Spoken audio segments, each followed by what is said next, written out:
Hello viewer, আসসালামু আলাইকুম। ঈশ্বরের অস্তিত্ব প্রমাণের আজকে চতুর্থ পর্ব। এর আগে আমি প্রথম, দ্বিতীয় এবং তৃতীয় পর্ব প্রকাশ করেছিলাম। আজকে ইনশাল্লাহ চতুর্থ পর্ব প্রকাশ করব। সঙ্গে আছে আমি প্রভাষক ইফতেখার আহমেদ রতন।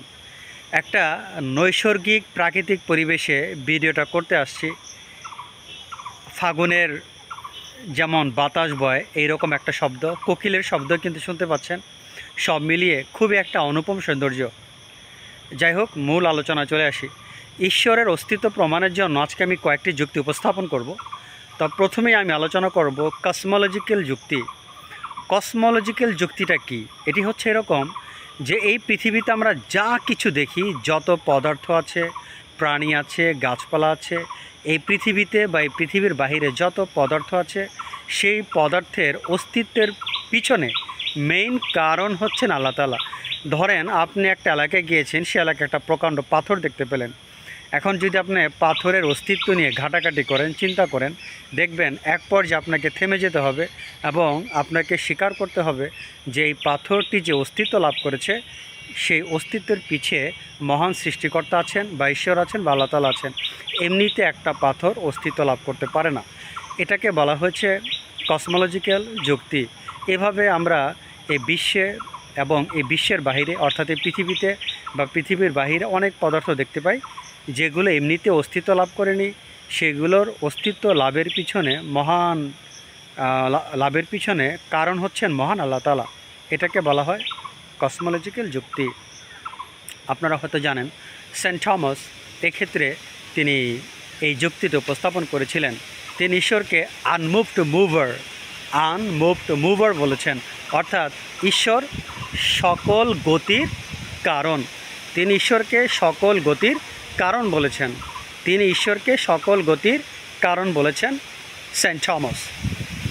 আচ্ছা, এখন 2 নম্বর যুক্তি সেটা হচ্ছে টেলিওলজিক্যাল যুক্তি। আপনারা খুব বাতাসের শব্দ শুনতে পাচ্ছেন। একটা ঝড়ের পসিবিলিটি আছে, সম্ভাবনাময়। এই বাতাসের মধ্যেই আমি ভিডিওটা করছি। যাই হোক, আপনাদের যদি শুনতে কষ্ট না হয়, আমি সেটাই চিন্তা করছি। তো টেলিওলজিক্যাল যুক্তি সেটা একটু আলোচনা করব। দেখেন, এই যে বাতাসের কথা বললাম, দেখেন আপনারা কিন্তু একটা সুন্দর প্রাকৃতিক ব্যাকগ্রাউন্ড দেখতে পাচ্ছেন। দেখেন না, ভালো করে দেখেন। এই যে বাতাস বইছে, এই যে সুন্দর একটা ব্যাকগ্রাউন্ড, এটি কি এমনিতেই সম্ভব? টেলিওলজিক্যাল যুক্তিটা আপনাকে এটাই প্রমাণ করছে। এই যে সুন্দর ডিসিপ্লিন, আমরা প্রকৃতির মধ্যে একটা ডিসিপ্লিন দেখতে পাই, এই পৃথিবীতে একটা ডিসিপ্লিন দেখতে পাই।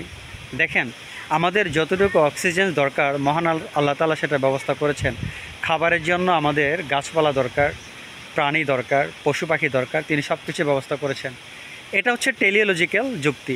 এই টেলিওলজিক্যাল যুক্তি, দেখেন এই যে প্রকৃতিটা একটা সুন্দর অ্যারেঞ্জমেন্টে চলছে, একটা প্রপার অ্যারেঞ্জমেন্ট, একটা প্রপার ম্যানেজমেন্টে চলছে। এটা কিন্তু এমনিতেই সম্ভব নয়। এটাকে বলা হয়েছে টেলিওলজিক্যাল যুক্তি। উইলিয়াম গ্যালি উনি একটা কথা বলেছেন যে তিনি একটা ঘড়ির উদাহরণ দিয়েছেন। একটা ঘড়ি, যদি আমরা একটা ঘড়ির দিকে তাকাই, আমরা দেখতে পাই যে ঘড়িটি কিন্তু এমনিতে হয়নি।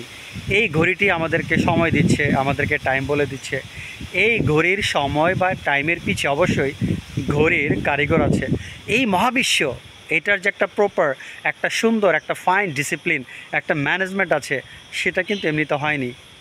এটিকে বলা হয়েছে টেলিওলজিক্যাল যুক্তি। চলুন এবার আমি আলোচনা করব অন্টোলজিক্যাল যুক্তি। একটু ভালো করে শুনবেন। অন্টোলজিক্যাল যুক্তিটা কি? দেখেন, আমরা ঈশ্বরকে সর্বোচ্চ পর্যায়ে ভাবি। তিনি সবচাইতে দয়ালু, তিনি সর্বশক্তিমান, তিনি সর্বজ্ঞানী। এই যে সর্বোচ্চ পর্যায়ে ভাবি, এটি কিন্তু এমনিতে হয় না।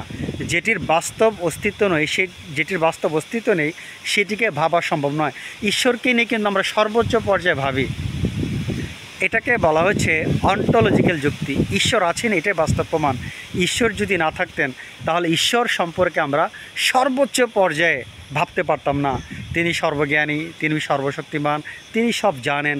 এই যে আমরা বিশেষ বিশেষণগুলো যে ব্যবহার করি মহান আল্লাহ তাআলা সম্পর্কে, এটি তার অস্তিত্বের একটা অন্যতম বড় প্রমাণ। এটা হচ্ছে অন্টোলজিক্যাল যুক্তি, যে অন্টোলজিক্যাল যুক্তির মাধ্যমে আমরা মহান আল্লাহ তাআলার অস্তিত্ব প্রমাণ করতে পারি। যে তার বিশেষণগুলো সর্বোচ্চ পর্যায়ে আমরা ভাবি। তিনি আছেন বিদায় আমাদের পক্ষে এই ভাবনাটা করা সম্ভব হয়। তিনি যদি না থাকতেন এই ভাবনাটা করা সম্ভব হতো না। তার মানে আমরা ভাবি, আমরা ভাবতে পারি। এই যে আমরা সর্বোচ্চ পর্যায়ের কথা চিন্তা করি, তিনি সর্বোচ্চ দয়ালু, তিনি সর্বশক্তিমান, তিনি সর্বজ্ঞানী, এই যে ভাবনা ভাবতে পারি, ঈশ্বরের অস্তিত্ব আছে বিদায় আমাদের মনের মধ্যে ঈশ্বর সম্পর্কে এই ধরনের চিন্তা ভাবনা বা থিঙ্কিং আসে। এটাকে বলা হয়েছে অন্টোলজিক্যাল যুক্তি। এখন আমরা আলোচনা করব নৈতিক যুক্তি। দেখেন, পৃথিবীতে যেই ধর্মেরই মানুষ হন না কেন, যেই জাতিরই মানুষ হন না কেন, পৃথিবীর যে জিওগ্রাফি বা যে এলাকারই মানুষ হন না কেন, সবাই কিন্তু সৎকে সৎ হিসেবেই জানে, সবাই কিন্তু ভালোকে ভালো হিসেবেই জানে, সবাই কিন্তু ন্যায়কে ন্যায় হিসেবে জানে। যিনি অন্যায় করেন তিনিও কিন্তু জানেন এটা অন্যায়, এবং তিনিও জানেন কোনটা ন্যায়। এভাবে কিন্তু এই পৃথিবীতে জাতি বর্ণ নির্বিশেষে সবাই কিন্তু ন্যায়কে জানেন। যিনি পাপী তিনিও জানেন, যিনি সাধু তিনিও জানেন।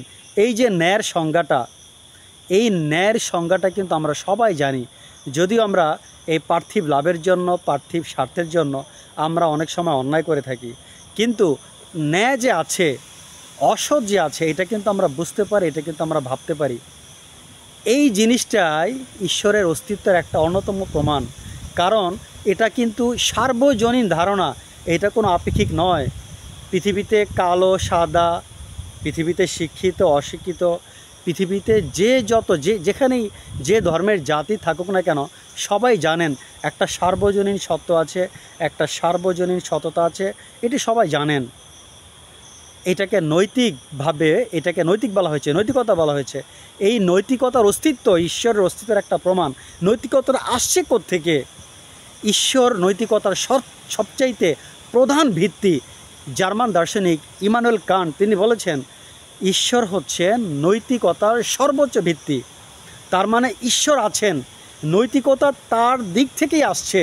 এই নৈতিকতাটা আসলো কোত্থেকে? নৈতিকতাটা আসছে ঈশ্বরের দিক থেকে। সেজন্য নৈতিকভাবেও আমরা ঈশ্বরের অস্তিত্ব প্রমাণ করতে পারি। চলুন এবার আমরা আসি যে সারা বিশ্বে বিভিন্ন ধর্মের লোকেরা ধর্ম পালন করছেন, এবং অনেকে কিন্তু ঈশ্বরের সন্ধান পেয়েছেন। এবং এই যে আপনি হিন্দু বলেন, মুসলমান বলেন, খ্রিস্টান বলেন, পৃথিবীতে বিভিন্ন ধর্মের অনুসারী আছেন। তারা স্রষ্টা সম্পর্কে যে অভিজ্ঞতা অর্জন করেছেন, সবার বর্ণনা কিন্তু একরকম। যদি এদের মধ্যে কেউ আলাদা আলাদা করে বর্ণনা করত, তাহলে কিন্তু আমাদের একটা সন্দেহ থাকতো যে অমুক সন্ন্যাসী বলেছেন এটা, অমুক সাধক বলেছে এটা। তার মানে সাধুদের ঈশ্বর সম্পর্কে বা ঈশ্বরের অভিজ্ঞতা সম্পর্কে সাধুদের মধ্যে যদি মতাদর্শ থাকতো, সাধুদের মধ্যে যদি মতপার্থক্য থাকতো, এই যে সন্ন্যাস বা সাধুদের মধ্যে যদি আমরা বিভিন্ন মতপার্থক্য পেতাম, তাহলে কিন্তু আমাদের মনে একটা সাসপেক্ট, একটা সন্দেহ থাকতো। তখন হয়তো আমরা বলতে পারতাম যে ঈশ্বর নিয়ে সাধু যারা, তারা যে ঈশ্বরের সন্ধান পেয়েছেন বা ঈশ্বরের অস্তিত্ব লাভ করেছেন, তারা তো ভিন্ন ভিন্ন কথা বলছেন। তখন কিন্তু আমরা সন্দেহ করতে পারতাম। তবে হ্যাঁ, এখানে আমি একটা কথা বলিনি, আমি এখানে সাধু বলতে ওই সকল সাধুদের বলছি যারা আসলে সিদ্ধ, যারা অলৌকিক ক্ষমতা যাদের মধ্যে ছিল। ওই সকল অলৌকিক ক্ষমতা সম্পন্ন সাধুরা মহান সৃষ্টিকর্তা সম্পর্কে যে অভিজ্ঞতা ব্যক্ত করেছেন, তিনি যেই ধর্মেরই হন না কেন, একটা ইন্টারেস্টিং বিষয়, হিন্দু বলেন, খ্রিস্টান বলেন, মুসলমান বলেন, সকল সাধুরা ঈশ্বর সম্পর্কে যে তারা যে অভিজ্ঞতা অর্জন করেছেন, তাদের সাধনার প্রক্রিয়ার মধ্য দিয়ে, কঠোর সাধনার প্রক্রিয়ার মধ্য দিয়ে সবার ডেসক্রিপশন সেম। এখানে কোনো আলাদা আমরা বর্ণনা পাই না। হ্যাঁ, তো যাই হোক, তো ঈশ্বর সম্পর্কে সকল সাধুরা একই বর্ণনা দিয়েছেন। এটা ঈশ্বরের অস্তিত্বের একটা অন্যতম জ্বলন্ত প্রমাণ। যদি সাধুরা ভিন্ন ভিন্ন মতামত দিতেন ঈশ্বর সম্পর্কে, তাহলে কিন্তু আমাদের সন্দেহের একটা জায়গা থাকতো। তো ঈশ্বরের অস্তিত্ব সম্পর্কে চতুর্থ ভিডিওটি আজকে এখানেই শেষ করছি। সবাই ভালো থাকেন, আল্লাহ হাফেজ।